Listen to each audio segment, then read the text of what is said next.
গত রমজানে কত মানুষ মারা গেছে। আমি আপনি আলহামদুলিল্লাহ এখনো বেঁচে আছি, সেহরি খাচ্ছি, ইফতার করছি। তার জন্য আল্লাহর দরবারে লাখ লাখ শুকরিয়া আদায় করছি।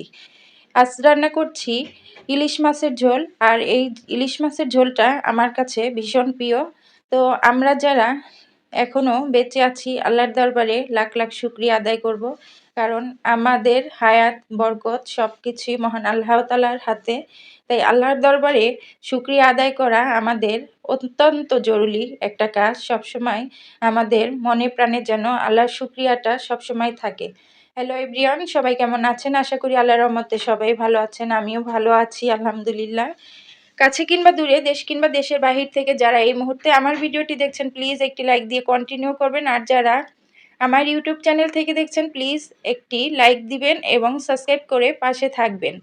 যাই হোক, আজ কিন্তু ইলিশ মাছের ঝোল পাকাচ্ছি, আর এই ঝোলটা কিন্তু খেতে ভীষণ মজা। বিশেষ করে বেশি ঝোল দিয়ে ভাতটা মেখে খেতে কিন্তু খুব ভালো লাগে।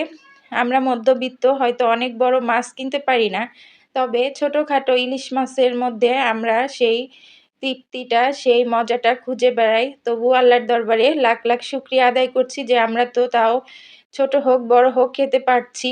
এমনও এমন অনেক ফ্যামিলি আছে যে তারা ইলিশ মাছের নাম নিতেও ভয় পায়। যাই হোক, আল্লাহর কাছে তারপরও শুকরিয়া আদায় করছি। আল্লাহ আমাদের অনেক ভালো রেখেছে, ভালো খাওয়াচ্ছে। এটাই আল্লাহর কাছে শুকরিয়া আদায় করার উত্তম কাজ।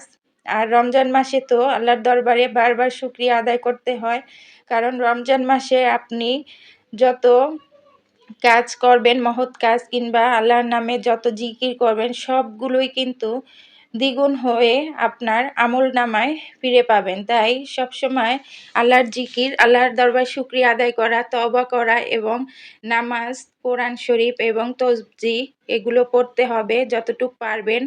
আপুরা ভাইয়ারা চেষ্টা করবেন সবসময় আল্লাহর জিকিরটা মাথাতে রাখতে কিংবা সবসময় মনের ভিতরে রাখতে আর মুখে রাখতে।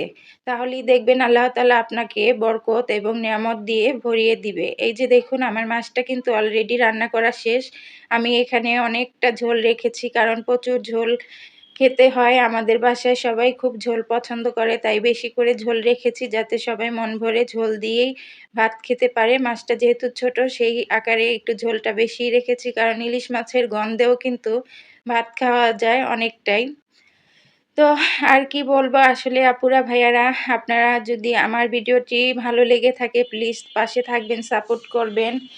আর আপনাদের জন্য অনেক অনেক শুভকামনা রইল। আমার জন্য অনেক অনেক দোয়া করবেন, কারণ আপনাদের দোয়া ভালোবাসা ছাড়া কখনো সামনে আগানো সম্ভব না। তাই আপনাদের দোয়াতে থাকতে চাই। এই বোনটির পাশে সবসময় থাকবেন। তো ভিডিওটি অনেক বড় হয়ে যাচ্ছে, প্লিজ সবাই পাশে থাকবেন। আপনাদের জন্য শুভকামনা জানিয়ে এখানেই বিদায় নিলাম। আল্লাহ হাফেজ। আসসালামু আলাইকুম।